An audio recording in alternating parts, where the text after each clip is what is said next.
Andy comes to us, and you can see the question he's posed in chat, which is around power imbalance between different people, etc. And I'm sure he may comment on that if he wants to. But as you can see here, Andy comes to us, and he's going to be talking about a material transition, supply and demand solutions for renewable energy minerals. Andy will be able to introduce himself just in a second, but as a health warning, he's going to attempt to synthesize a 70-page fantastic document into 10 minutes of fantastic, wonderful speech. So Andy, over to yourself. Thank you very much. Thank you very much, Sarah. Thanks for the opportunity. Yes, it's something of a challenge, but I'll do my best, I hope. So I hope you can see the slides at the moment. They've come up. Right. Yep. Okay, so introduction to myself. I'm co-chair of an organisation called the London Mining Network, which I helped found. I've been working on issues around supporting local, particularly indigenous communities for around 30 years now, and currently a consultant, mainly working for a group called the Deep Sea Mining Campaign on financial advocacy. I'm also author of this report, so I'm hoping to briefly explain what's in those 70 pages, but I think particularly focusing on some key recommendations, and hopefully more can come out in the discussions later on. So London Mining Network, as I'm speaking for them mainly, I'll explain who they are. So we're a small campaigning solidarity NGO. Our aim is a just future based on lower demand for mining and on respect for human rights and ecological justice where mining does take place. We have around 21 member groups, including War on Want, who published the report. The reason we focus on UK and London particularly is because London's the world's largest centre for investment in mining, with some of the major mining companies here and organisations like the London Metal Exchange. I'll start with defining the problem. Most of us are probably aware of this. Most of us are coming now, in terms of global campaigning, are coming at the situation from a focus of climate issues. So on this slide, we've got two graphs on the right-hand side, which show the exponential growth of CO2 and energy use. And so all of that's fairly well known. I think what we want to do is to stress the slide on the left, which is on a slightly different time scale. It's a shorter time scale, but it shows the growth of, for instance, steel, copper and zinc from about 1960 to 2010, and it's tripled in that time. I think what we have here is an issue not just of climate, but materials. So we are talking about a large number of extractive processes that also contribute to, for instance, biodiversity, environmental crisis, land theft, human rights abuses, etc. And it's worth stressing that natural resources as a whole, our use have tripled since 1970 and seem to be on that exponential growth. But we would argue that we can't mine our way out of a climate crisis. So it's not just an energy crisis, it's a materials crisis. So as the name of the report suggests, what we're looking for is a material transition. It's interesting that the industry at the moment seems to be using this as an opportunity to basically shift from black to green. So, from fossil fuels through coal through to green energy. Now, obviously, some of that is a positive thing. However, I think many companies are basically using this as a cloak, effectively, for greenwashing. I mean, many of these companies are still involved in fossil fuel production. And also the minerals are used for any number of industries, including the military, but there's a focus just on this idea that they are providing minerals for the green transition. What we're concerned about is, having worked with communities for many years, is this idea of a new frontier of green extractivism opening up. So that's the idea that human rights and ecosystems are going to be sacrificed to mining in the name of solving climate change.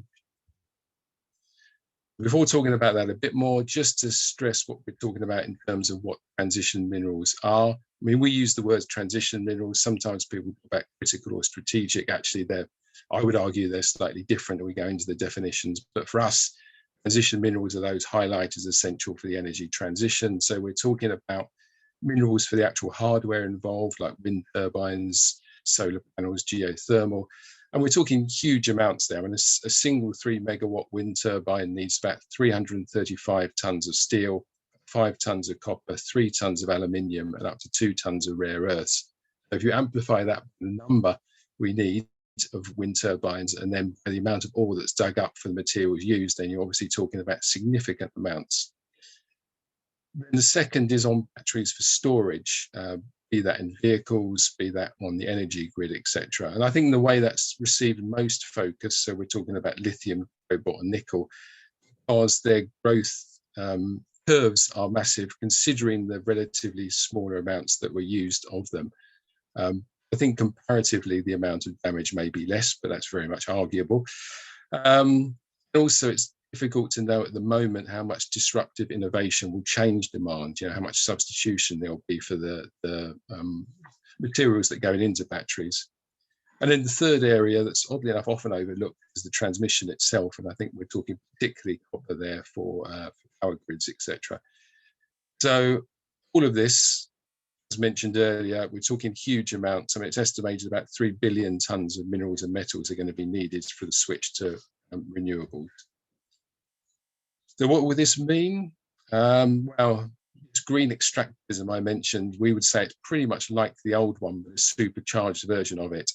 So we're talking about the potential for communities and ecosystems to be sacrificed. And those are certainly based on the past, those have mainly been in the global south in the last previous decade, and also within indigenous territories in the global north, so in Canada, Australia, the US. This map is we produced for the report. It's indicative of certain case studies. We could have done much more, but you have trouble fitting case studies onto a map, obviously. We have within the report 2 specific case studies we cover in depth on nickel mining in the Philippines and Indonesia. So we could have chosen anywhere from cases from deserts of Argentina through to the rainforests of West Papua. I think the other thing that's worth stressing before moving on is just that it's not just in the global south. I think sort of the old world, be it Europe, be it United States, looks like there's going to be an increased need for mining. And even Europe, where I'm based, there's now potentially conflicted projects in lithium in Spain, Portugal, and Serbia, and rare earths in Sweden. So it'll be interesting to see how those move forward as well. Having kind of addressed the problem, we look at 3 particular areas, which I'll go over in the 3 next slides. First one is, because we're really focused on communities, is about solidarity with communities in struggle. I mean, we would also stress that many of these communities, particularly indigenous communities, are kind of showing us the way to live. They're actually showing examples of how we live in less energy intensive ways, in more democratic ways, and with more of a sort of essential idea of the elements for a dignified life. And the phrase buen vivir is often used in Latin America, indigenous Latin America, for this idea of basically how to live well. I mean, we would argue most of that is focused around supporting communities on their rights to free, prior informed consent, or the right to say no for communities in general. The next area we look at was supply side solutions. So we had a pretty extensive attempt to create tables, one of which is on the left, of all of the different types of laws, of different frameworks, of different points, etc., binding laws, voluntary frameworks, etc. I think what we came up with was just noting, I think it's not a new idea, but the sheer number of the laws and schemes means consolidation and coordination is really desperately needed. And to do that, suppliers and manufacturers should really be working with civil society, particularly impacted communities, to ensure the effectiveness and legitimacy of these sort of due diligence initiatives.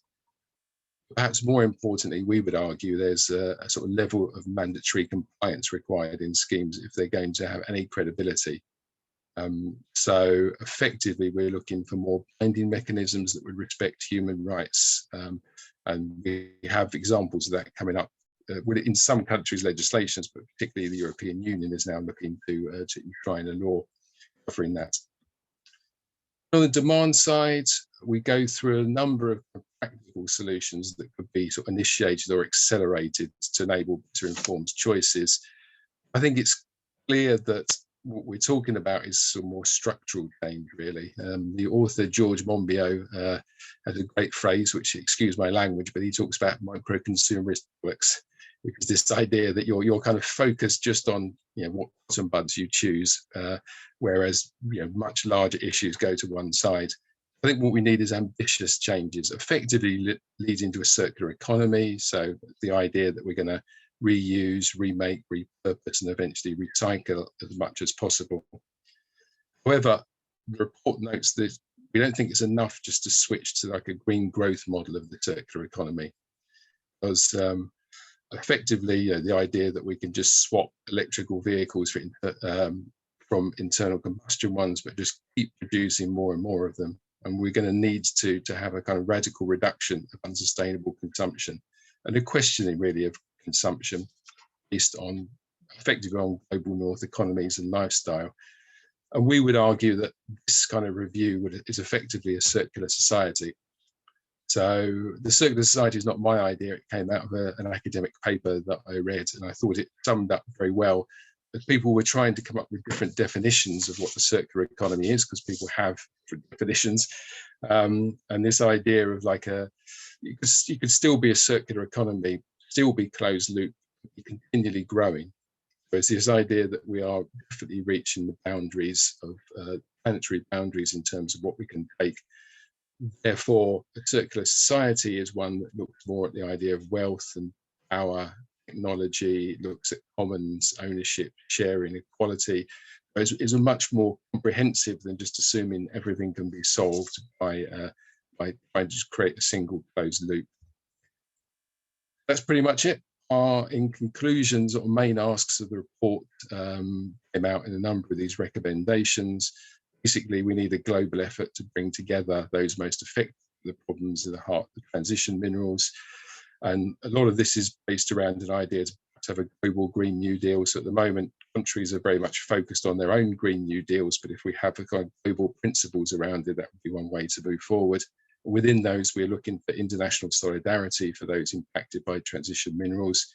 They won't be forgotten or sacrificed.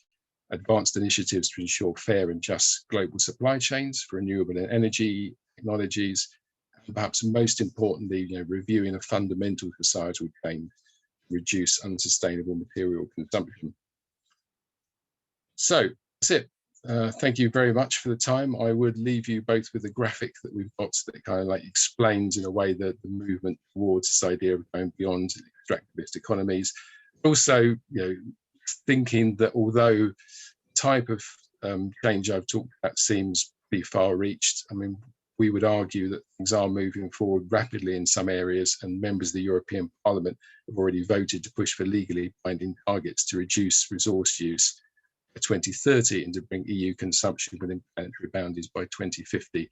So there are movements going forward, and I think it's just a case of being what looks like incredibly optimistic is actually realistic in terms of the situation we're in. Okay, thank you very much. Brilliant. That was absolutely fantastic. Thank you very, very much, Andy. So, ladies and gentlemen, please put your hands together for the fantastic Andy Whitmore. Brilliant. So, Andy, first question out the gate with regards to your report. I saw that there was a URL. Is that something that is freely available, or where can people get hold of it? It is freely available, and when I'm finished, unless Rose does it, I'll put the link back into the chat so that people can get hold of it. Really, with 70 pages and actually a couple of other annexes, it will give you some time to look after it. But there are a couple of very good summaries. So yeah, hopefully you don't have to dip into everything. Excellent. No, that's absolutely fantastic. Thank you, Andy. And I don't know, Rose is maybe being polite and letting you post that URL. I don't know, there's going to be competition going on behind the scenes here. So with that as well, Andy, because, obviously in order for us to be able to achieve what you just set out, it requires lots and lots of different people to come to the table and to do their bit. And as we've been hearing already today and yesterday, it is an iterative approach. Do you see that there's there's any particular stakeholder or groups of stakeholders that actually need to really step up right now, because actually if they don't step up, they are preventing this progress that we need. I mean, is there any one particular area that you're seeing as being a blocker, or do you think it's just everybody actually needs to get on and do it?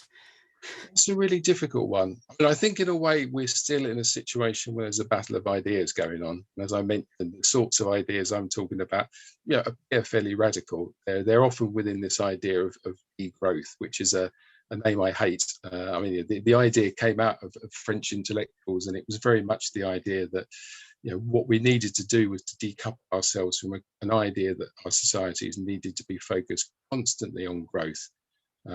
So that's actually not very radical when you break it down. It's actually saying what do we need to live well, because we're in this situation at the moment where people say electric vehicles are the answer, and yet we're already building these huge SUVs that are going to continue to take. So I mean, I think we it's going to be very interesting that we need that messaging, and I haven't seen many people. There's a couple of groups in Germany, but I haven't seen many people formulate the sorts of things we're saying in the way we're saying it. That messaging that people are really up to the idea of an energy transition. I don't think people have the point yet where they're thinking a materials transition. So clearly within that, mining companies are possibly going to be the most difficult, because their job is effectively to perpetuate this linear model, to take the minerals out. It doesn't necessarily mean it has to be that way all the way through. In a long time, many years ago at a Chatham House meeting, I remember asking mining company people, whether they would consider switching more towards, being part of a recycling economy, etc. So, and I think there are companies that certainly see that as a vision. I think it is very difficult. So many of them are seeing this perhaps more as a marketing opportunity than an opportunity of, reevaluation. So spin rather than reality, perhaps, being there. Just in terms of, I guess, looking for the happy space over the last 12 months or so. I mean, of course, this time last year, everybody was saying everyone's going to forget about climate change because we're all going to be caring about the economy and COVID. And actually 12 months down the line, we actually see almost the opposite of that. And people going, well, no, we've used this period of lockdown, etc., which most of us are still in, to actually almost evaluate some of that. Are there any particular areas that you'd like to highlight where there really has been some positive movement over the last 12 months, or do you think it's still too early to tell? As in, has there been anything happen over the last 12 months that you see has gone, awesome, that looks like we're moving in the right direction? Yeah, and I think at the community level, very often bad things have been done because companies are still pushing through, with projects where, so it's very interesting that I was once on a webinar that asked people pretty much split between the global south and the global north, and the global south was much more negative, and the global north that had this experience of us being in car-free areas was, without planes going overhead, was great. So I think there have been many, but having said that, I think there have been many positive points for those of us who live here. And I think it is interesting that it has given people time to reflect. I think seeing that governments have mobilised on a massive scale, there's hope that they can also mobilise on that massive scale around climate change as well. So it'll be interesting to see, if we have that shift. But personally, I believe it's made it easier. And also interestingly, just on how I mentioned that buen vivir idea, I think it has helped formulate within people's minds what the priorities are, and do we want a society built on well-being? And I think again that may well help us shift as well. Brilliant. Well, thank you very, very much, Andy. As someone who relocated from London to a little off-grid shed in the northeast of Scotland, and so therefore is attempting to live off-grid, which is easier said than done when you're in Scotland, where it's not very sunny, so photovoltaic cells aren't great. And if it's not windy, the wind turbine isn't fantastic. So yes, please bring on the battery power storage technology. But Andy, thank you very, very much. Ladies and gents, put your hands together for the fantastic Andy Whitmore. Brilliant.